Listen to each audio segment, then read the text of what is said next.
Ladies and gentlemen, good day and welcome to the Suryodaya Small Finance Bank Q2 FY22 earnings conference call hosted by ICICI Securities. As a reminder, all participant lines will be in the listen-only mode, and there will be an opportunity for you to ask questions after the presentation concludes. Should you need assistance during the conference call, please signal an operator by pressing star then zero on your touchtone phone. Please note that this conference is being recorded. I now hand the conference over to Ms. Divya Purohit from ICICI Securities. Thank you, and over to you, ma'am. Thank you, Rituja. I welcome you all to Suryodaya Small Finance Bank results call. Today we have with us from the management Mr. Bhaskar Babu Ramachandran, Managing Director and CEO, Mr. Narayan Rao, Chief Services Officer, Mr. Bhavin Damania, Chief Financial Officer, Ms. Leena Devadiga, Head FP&A, and Ms. Radhika Gavre, Investor Relations. I would now like to hand over the call to Mr. Bhaskar Babu for his initial comments. Thank you, and over to you, sir. Thank you very much. Good evening, everybody, and welcome to our Q2 and H1 FY22 earnings call. I hope that all of you and your loved ones are safe and well. The COVID-19 cases have declined significantly on the back of increased vaccinations across the country, and we have crossed the milestone of 100 crore vaccination doses. We would like to express our gratitude to all the health workers and essential service providers for the tireless efforts in the pandemic recovery. I would also like to thank our employees especially for the dedication to our customers during these trying times. We are pleased to report that almost all our employees have now received at least one dose of the vaccine. The underlying economic activity has gained momentum due to the unlocking of almost all the states, improved customer sentiment, and the festive season.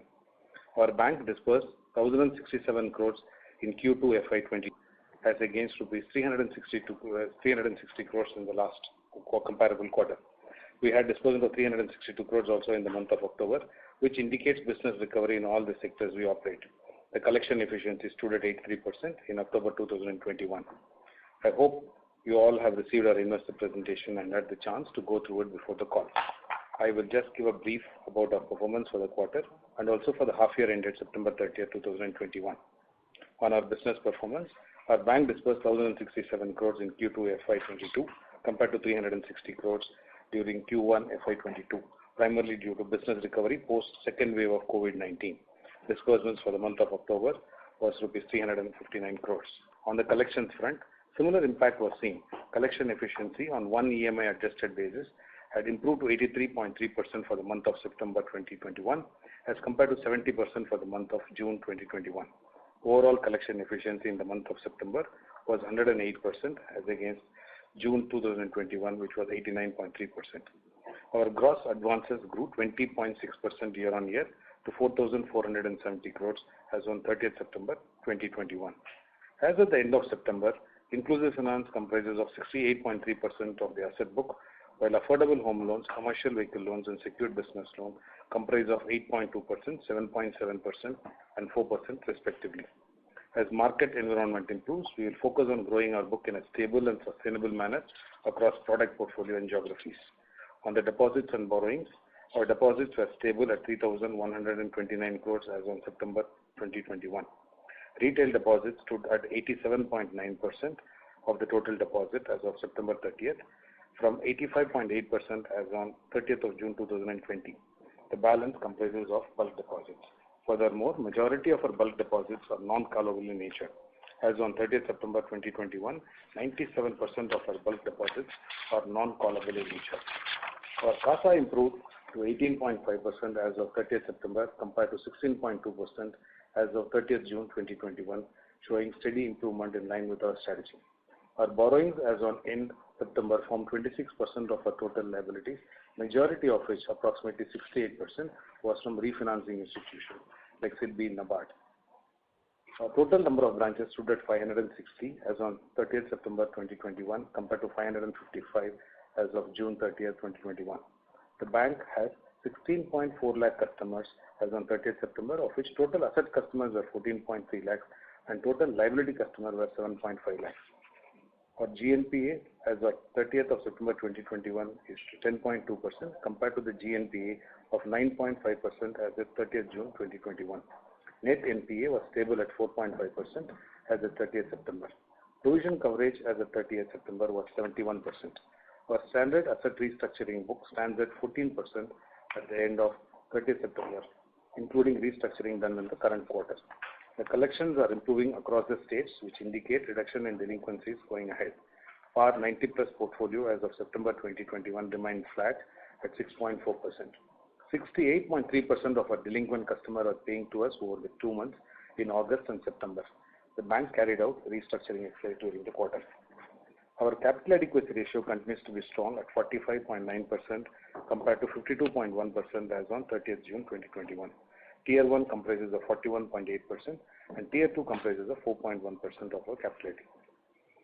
On the earnings side, net interest income increased by 19.2% quarter on quarter to 147.2 crores in Q2, and net total income increased by 24.1% to 180.6 crores. Our NIM increased to 9.1% during the quarter compared to 7.6% for the quarter Q2 of FY21. Cost of funds reduced to 7.1% for the quarter compared to 7.4% in Q1 of FY22. Cost to income during the same period moderated to 54.2% compared to 63.5% in Q1 FY22, which was primarily due to rise in income coupled with lower cost of borrowing. Our company incurred a loss for the quarter 30th September of rupees 1.9 crores against a loss of 47.7 crores in Q1. Uncertainty in behavior of customers has led to volatility in provisioning during the current financial year, and we believe that the clarity has started emerging in terms of collection efficiency and business growth. Our endeavor is to be prudent in recognizing stress upfront in the current financial year and return to profitability meaningfully in the next financial year, though quarterly volatility will continue for a few more quarters. We envisaged to grow AUM by 25 to 30% in the current financial year and likely to continue the same in the next financial year. Just to summarize, at Suryodaya we offer a variety of asset and liability products and services designed for inclusive finance and general banking customers. Our endeavor is to bring the best in banking solutions to the underbanked and the unbanked sections of the society. We believe in the new age world of technology where we have leveraged the use of technology across all aspects of our operations. In particular, we use digital technology for customer acquisition and also for customer life cycle management. Our employees across use tablets to service customers in the unbanked and underbanked segments, which we believe has led to greater customer convenience and improved operational efficiency and controls. We also have a robust back-end operating system supported by our CBS and document management system. Going forward, we will continue to focus on customer acquisition organically and cross-sell different products, growing market share through increasing our presence in the existing geographies and expanding business through digital lending. Thank you everyone, and we can now open the floor for question and answers. Thank you. Thank you very much. We will now begin the question and answer session. Anyone who wishes to ask a question may press star and 1 on the touchtone telephone. If you wish to remove yourself from the question queue, you may press star and 2. Participants are requested to use handsets while asking a question. Ladies and gentlemen, we will wait for a moment while the question queue assembles.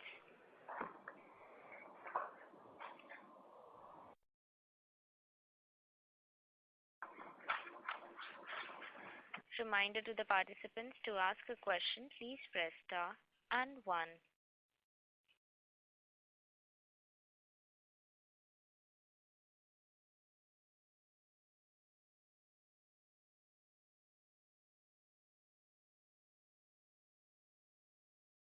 The first question is from the line of Deepak Agarwal from Axis Mutual Fund. Please go ahead. Good evening, sir. Am I audible? Yes, Deepak, you are. Yeah. So just wanted to understand your views. So now I think restructuring book all put together is about 17.7% for us. Of which standard is 14. So in a way, 14 is the standard restructured book. So in your view, how should you look? How much of that essentially slips, and how much of that is likely to get upgraded in the next couple of quarters, considering obviously the economy is opening up and things seem to be coming back? So any views there? So Deepak, we have done restructuring specifically for customers who have been exhibiting behavior of payment. and who have been in touch with us. So that constitutes around 14% remaining, as you mentioned, is part of the GNPA book. Approximately around 60% of our restructured book are paying customers if you consider 2 months, which means that they are not necessarily paying month after month. They pay in 1 month and probably not pay the second month. Considering only the August and September figure, the percentage of customer paying out of the restructured book is 60%. So technically 40% is what we'll have to really focus in terms of getting back into the paying fold. The difference in inclusive finance, as you will obviously know very well, is that they are short-term loans and for short values. So as long as the customer is in the paying hold, at best, the loan closure gets delayed by a couple of months, maybe 3 months, 6 months, and sometimes as much as even 9 months. And the restructuring we have done has to be differentiated in the sense they are not restructured loans with a long moratorium or holiday period. They are kind of with a moratorium maximum of around 3 to 4 months, and which means in the month of October, majority of our restructured customers have their installment falling due, which means that the measure which we are doing 60% is on almost the entire restructured pool and not only of the customers whose installment has fallen due, because majority of the customer installment have fallen due in the month of October. So we have to go mathematically, 40% of the restructured book is what is technically under stress, and we'll have to pull it back. And so how much provision we carry against the restructured books? So we carry near to 16% of the provisioning at this point in time. And I'm talking about the overall restructured book of 783 crores. Otherwise, on the standard book, we carry approximately 10%. Standard 10% of the book. So essentially, the way to see is 40% of the standard, right, out of the 14%. Versus that, it will look more like. So we have a standard book. Yeah. So we have a standard book which is restructured of 625 crores till date. This is outstanding, including what we did in March and June put together. Against that, we hold nearly 10%, approximately 10% of the provisioning. And if you do 40% of that, then roughly around 250 crores would be under stress. Against that, we are holding nearly 65 crores sort of a provision. Got it. And Bhaskar, so in your views, obviously you did guide that we are looking to grow 25 to 30% for this year as well as next year. So is it fair to say that in terms of the pain and all, it's largely through and things seem to be substantially improving on the ground and hence our confidence to grow much faster from here? So what Deepak would be is COVID 1 and 2 of our approximately 13 lakh customers who are there as on 31st of March 2020, around closer to 6 lakh customers have exhibited a good behavior and continue to be with us is around 4 lakh customers. So what we are growing is in terms of growing on the back of very good, excellent customers who have passed through both COVID 1 and 2 and exhibiting good behavior, as well as acquiring customers who maintain a good track record in the market. And since early on, we recognized what it would be and which was where our GNPA was a little higher than probably what comparables were. So we kind of started focusing on these customers as we identified the problem in terms of getting them back without giving long holiday period, which only kind of pushes the problem down without even us getting an opportunity to recognize it. So on that basis, what we started building up, we are not getting very aggressive, but purely on well-chosen customer base, what we've grown is at approximately 250 to 275 crores is what we are disbursing from on the inclusive finance segment. Rest of the segment like affordable home loan, and we also introduced micro home loan, which is in the segment of 5 to 10 lakhs in our existing customer segment, not necessarily existing customer base, which is a very open kind of market, because even the affordable home loan companies have inched up their ticket sizes to 10 to 11 lakhs. We are kind of growing pretty well on that, and the intent to grow from a current 25 crores per month run rate there in the product to probably closer to around 50 crores run rate by the end of March. Okay. These are long tenor products, and hence the runoffs are lower. So even though our disbursements currently constitute 80% in terms of inclusive finance, they are short tenor products, and the rest of the 20% of the products are long tenor products, and hence the adjustment in terms of the AUM is tilting favorably towards the non-microfinance assets slowly but steadily. Got it. And so how should we look at credit cost from here? So obviously, last couple of quarters we have taken a lot of provisions, and in a way, net NPA has been closer to that 4%. So your thoughts there in terms of, do you want to take it down to more like 1-2% in next couple of quarters in terms of the net NPA, or you think a lot of this will get recovered and hence from here credit cost should start normalizing in second half? As of now, the way we are seeing it is that, which is what internally and as well as you're kind of expressing, is that the next 3 to 4 quarters, at least 3 quarters, would be where we started generating the PPOP profit of around closer to 24 crores in the last quarter, and back on the disbursements momentum that we see, as it kind of grows to 30-35 crores, that would be the cushion for absorbing all the provisioning that we need to do, and that would continue for the next 2 to 3 quarters. And we clearly see an enterprise profit level for FY23, starting probably towards Q3 and Q4. To all the absorption that we need to do probably will happen over the next 3 quarters. Or 4 probably. So if my understanding is correct, so you are saying for next 3 quarters still the credit cost will remain high, but not as high as what we have seen in Q1, right? Yes, it will be. That's why we also said in our kind of description that it will be volatile, and we are recognizing that volatility. But however, the volatility will not exceed the PPOP broadly. Got it. Okay. Great. Thank you so much. Thank you. Thank you. Participants, you may press star and 1 to ask a question now. The next question is from the line of Harshvardhan Agrawal from IDFC Asset Management. Please go ahead. Hi sir, thanks for the opportunity. But I just wanted to look back on the earlier question wherein you said that 60% of the Morat book, the restructured book has come for repayment in October. So if you can share some repayment trends in that book. No, Harsh, what you're saying is that almost 90% of the book has come for payment. We're talking about 60% of that 90% making payment. Okay, so got it. Whatever the one that does not kind of have their internal kicking is less than 10%. Okay, got it. So that 10% would probably also be coming up for repayments in the month of November or December. Is that correct? That's right. Okay, sure. And so one last thing, I was calculating the repayment number based on the AUM and the disbursement data that you have given for our inclusive finance book. So on that basis, the repayment number for inclusive finance seems to be hovering at 480-500 crores for the last 2 quarters, both in 1Q and 2Q. Now considering that 2Q, the economy was open up, there was hardly any lockdowns in 2Q. So why is that number too low for us? Consider like just at the level of 1Q, it's. So if I understand your question correctly, you are saying the repayment, you are deriving from the collection efficiency, the repayment amount for the inclusive finance customers, right? Right. I'm taking the AUM and the disbursement number and balancing it to calculate the repayments number. Okay. See, maybe I will try to answer in a different way. Maybe if that answers your question. So our overall collection efficiency, when you include the areas, etc., is continue to be greater than 100% in the month of the October as well, in the month of the September as well. And so that means the runoffs are higher compared to the billing, which we generate during the particular period.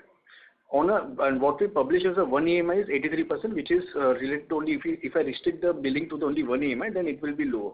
So when you add up the disbursements and the AUM, the runoffs will be in fact higher because we are getting the arrears even paid during the current month. It cannot be lower. Okay, sir. Maybe I'll just check my calculations once again. Yes, sure. But Harsh, overall, no, at a billing level, if you look at it, our billing per month has been continuously going up. So because there is no holiday period given at a long moratorium and there is no adjustment in the EMI amount, even on a holiday period of 3 months and 4 months, the installment on the 5th month becomes the same as it was earlier. So our billing, overall gross billing month on month on the increasing AUM continues to be higher. So 83% of what would have been, say, 6 months back, and this 83% now, the amount which you are collecting from the customer is much higher or proportionately higher to the AUM. Right, sure. Sure, thank you. Thank you. Ladies and gentlemen, to ask a question, please press star and 1. The next question is from the line of Isha Savla from Arya Securities. Please go ahead. Hello, sir. Thank you for the opportunity. I have a couple of questions. Can you throw some light on our disbursements? Like, how do you see it panning out over coming quarters? And is the demand on track? Yeah. So currently we are kind of, our disbursement run rate is around 360 crores consistently for what we saw in Q2 as well as we saw in October. Likely to kind of, increase during November, December marginally. But what we are really planning is around 375 to 400 crores of disbursement for the month starting from November through March. Okay, sir. So are we seeing like a demand back on track? There is an increase in demand, but we are kind of still continue to be reasonably prudent in terms of we don't kind of our overall disbursement per customer or the average outstanding per customer continues to be much lower than the overall average industry figures, and we will continue to play out on this strategy. So, and what we are acquiring now is around approximately closer to 90,000 to 100,000 disbursements per month in inclusive finance, of which around 40,000 loans are to new to bank customers and 60,000 to our good existing customers. So that constitutes around 90,000 to 1 lakh, and we expect the trend to continue and little improving month-on-month basis. Okay, sir. Good to know that. And how are the collections happening currently? We have disclosed whatever figures we have given 83, but specifically in terms of the new funding, which we call as post-COVID funding, and specifically in the last 1 year, have kind of exhibiting a much better performance than in the overall portfolio. Okay, sir. Thank you.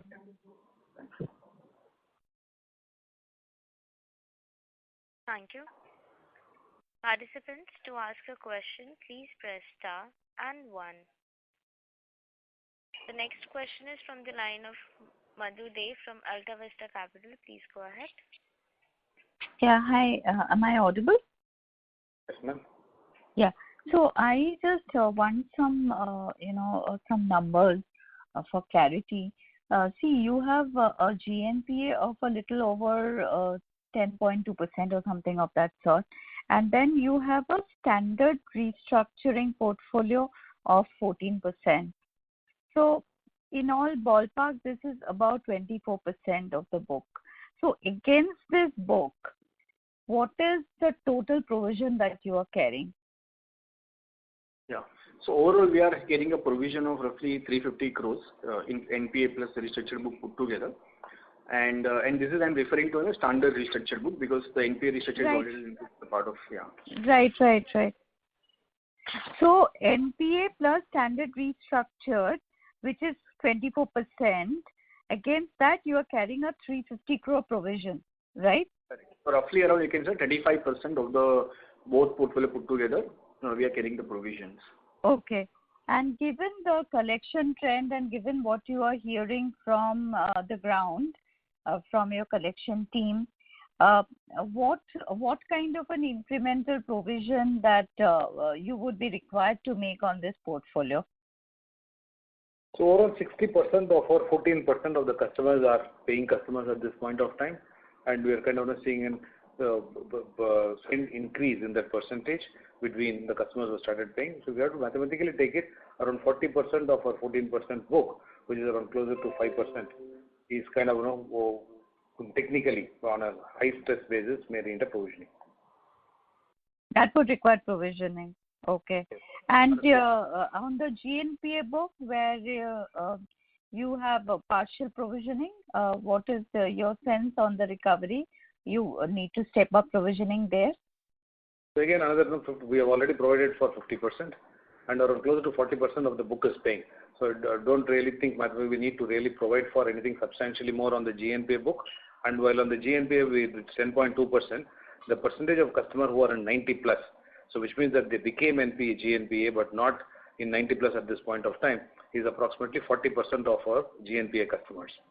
So if you add these two, that is the percentage of customers who are paying out of the 10.2, as well as the 4% of the customers who already come below the 90 plus, so they continue to be in GNPA as they touched 90 and now not come back to current date. Right. So we may not really require a substantially larger provisioning in the GNPA book. The provisioning that will be required on a high stress analysis basis would be 40% of the 14% book, which is approximately 5%. Okay. That actually clarifies this provisioning thing. In that case, I mean, are you worried about incremental slippage? Because you made a tacit mention that credit costs would continue to remain pretty elevated. So, do you still see a lot of slippages happening from your portfolio? No, we are not really seeing slippages. There could be recovery back into it. And what we said is not a kind of elevated provisions. We said our PPOP currently is around 80 crores, assuming that even if it continues as is, though there will be an increased income, so that will take another 2 quarters, max 3 quarters to cover up the entire thing on assumption that they continue to be as stressed as they are. Okay. And my last question is, what is a normalized credit cost for your business? Because, you have a shorter listing history. We're not too familiar with your normalized operations. So just wanted to get a sense of what, according to you, is a normalized credit cost. Having seen cycles in terms of demon and thereafter COVID, which is kind of an extreme stress event, I think we'll have to put a real prudent number to kind of for the kind of portfolio that we have in some 70% inclusive and 30 would be, I think, meaningful would be to think of a credit cost of around 2.5 to 3% on a sustained on a continual basis. In the years that it doesn't really have that kind of an impact at all, we'll have to kind of add up to the provisions and continue to build that buffer. And in both these instances, we really see, and one was a 5% impact event. This one seems to be a 10 to 15% impact event. And we're kind of considering this 20% happened in 4 years, 5 years time, around 4% seems to be extreme. If ever, God forbid, a COVID kind of an event were to get repeated in 4 years time. Yes, I think a 2 to 3% credit cost would be meaningful and conservative on the person kind of portfolio proposition we have at this point of time. So even if suppose the delinquency is low, you would like to create that kind of a buffer even in a good year, and the credit costs would continue to be around that ballpark figure just for future contingency is what you're trying to say, right? That's a clear learning. I think around 2.5 to 3% is what we'll have to maintain, irrespective of the actual credit cost remaining even less than say 1%. Right. Got it. Thank you very much. Thanks. Thank you. Participants, you may press star and 1 to ask a question now. The next question is from the line of Nidhi K from MK Advisors. Please go ahead. Hi. Thank you for taking my question. My question is that our NPA numbers, we appear to be a bit on the higher side. I just want to understand if there are any specific steps that we are taking to bring them down. I'll kind of request Bhavin to add a little more, but the fact is that I think as you would have seen that we recognize this early on itself, kind of starting from March and then continue to kind of do it.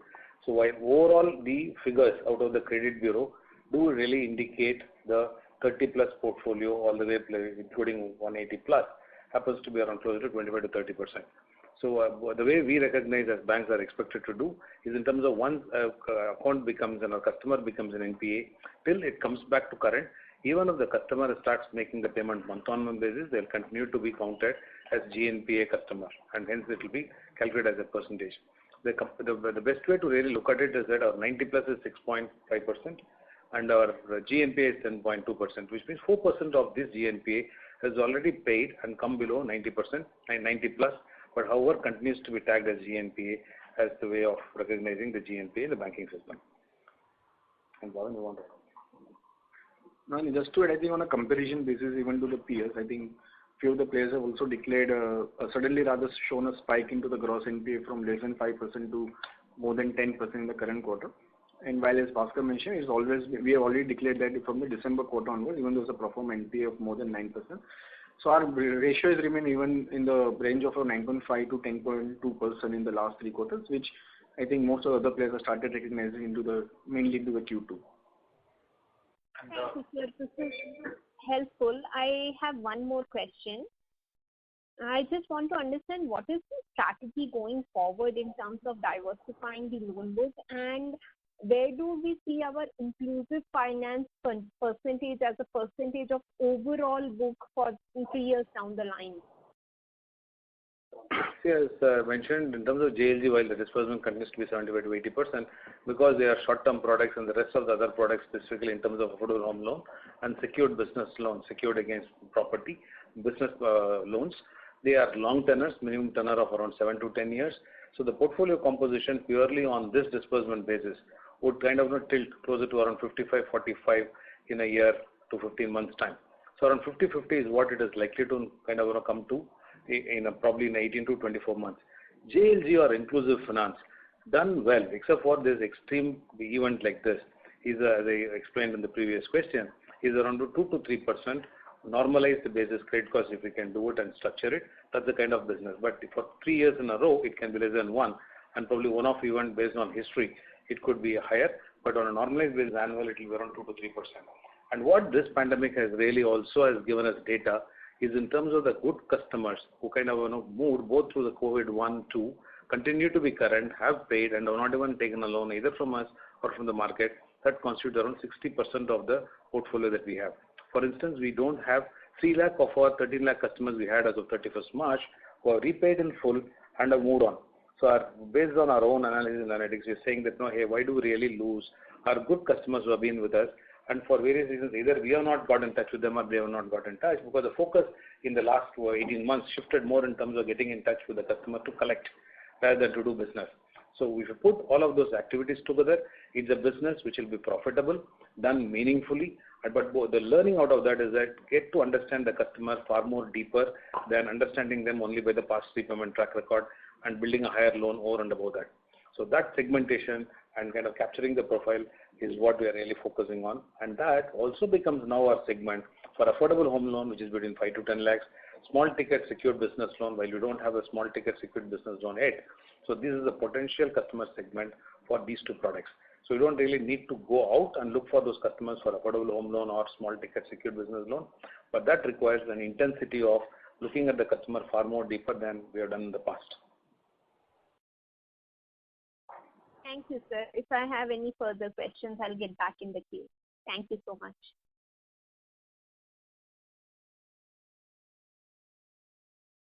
Thank you. The next question is from the line of Franklin Moraes from Equentis Wealth Advisory. Please go ahead.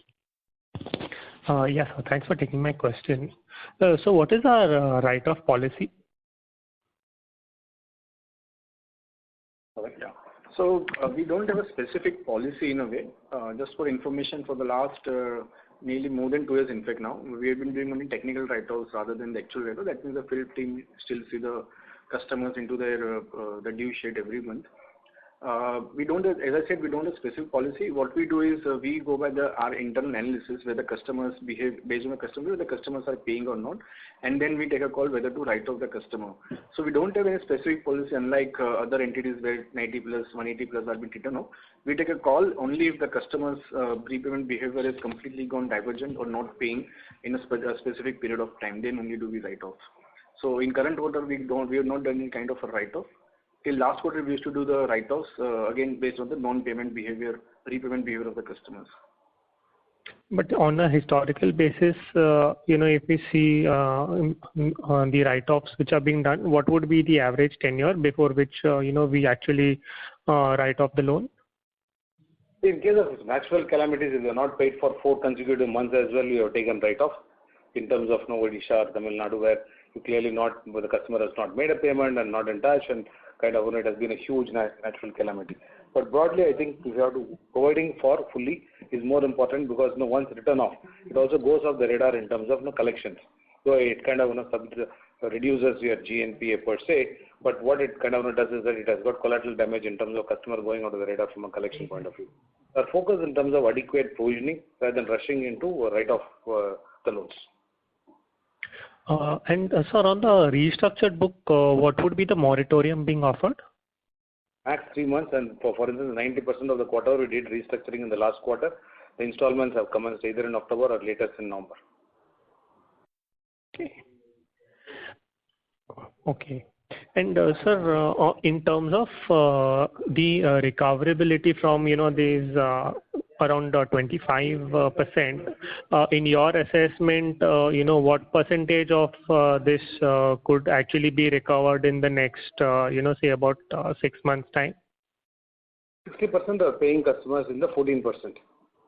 Okay. And as far as the GNPA is concerned, 10% of the customer, 4% are already paying or rather are already sub 90 plus and around close to 35% of the customers are paying in this. So as we kind of explained earlier, the max stress I would really like to compute is in terms of 40% of the 14% book, which is around 5 to 6%. So in terms of your advances, what would be the growth outlook there?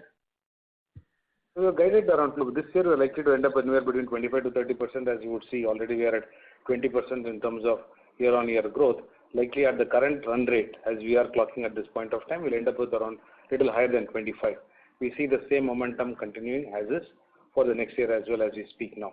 If things become much better and if our momentum in the non-inclusive finance kind of takes up, probably the growth rates may be marginally more higher than even 30% for next year. This year anywhere between 25 to 30. Thanks a lot. Thank you. Participants, you may press star and 1 now to ask a question. The next question is from the line of Riya Verma from Purple Box Securities. Please go ahead. Hello. Hi, sir. Thank you for taking my question. I had 2 questions. Firstly, what are our plans in expanding our branch network? Are we going to venture into new geographies? And are we looking to reduce concentration in the states of Maharashtra and Tamil Nadu? And the second was, in terms of our collection efficiency, are we seeing any stress in terms of COVID-19? And are we seeing any intent issue in non-repayment? In terms of our geographical presence, we have around 560 branches, many of them which are close to 70 branches which we opened during the last 1 year have not been fully activated till about a quarter back. So the focus is in terms of growing this more intensely. The new states which we entered already are Rajasthan and a little deepening into Uttar Pradesh and even Karnataka. We don't have a large presence in Karnataka, though we have been present there for more than 8 years. So the intent is to really grow deeper into the states before we really look at any new geographical state at this point of time for our asset business. For our liability business, we may open a few branches in Telangana and Andhra Pradesh where we don't have any presence at all meaningfully now, except for 2 branches in Hyderabad for deposit-focused branches. So that's what our expansion strategy would be. In terms of our reducing the concentration in Maharashtra and Tamil Nadu, we may not grow that substantially, but Maharashtra having seen 2 hits and having stabilized, I probably think that it is a market where if you know the depth of the market, you can actually grow meaningfully there rather than kind of trying to reduce it because of the experience of the last 2 events. Okay, sir. In terms of our collection efficiency, sir? Can you expand on the question? Are we still seeing any intent in non-repayment, intent issue? And is there any COVID-19 related stress? I think what we have seen, obviously it happens in every event, is that the circumstantial default, part of that gets converted into intention at a point of time, either due to not being intensely covering the customer on a continuous basis because they haven't paid for a month or 2 or 3. So we are not seeing any deterioration in the intent at all. We are seeing a pullback. And how intense the pullback would be probably will be clearer in the next 3 months. Okay. Okay, sir. Thank you. That is helpful.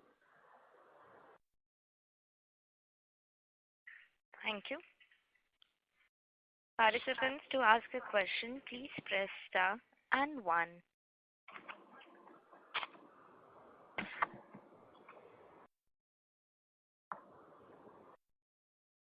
As there are no further questions from the participants, I would now like to hand the conference over to the management for closing comments. Thank you very much for participating in our investor call, and we'll continue to kind of keep you updated. Thank you very much for your support. Thank you. Thank you. On behalf of ICICI Securities, that concludes this conference. Thank you for joining us, and you may now disconnect your lines.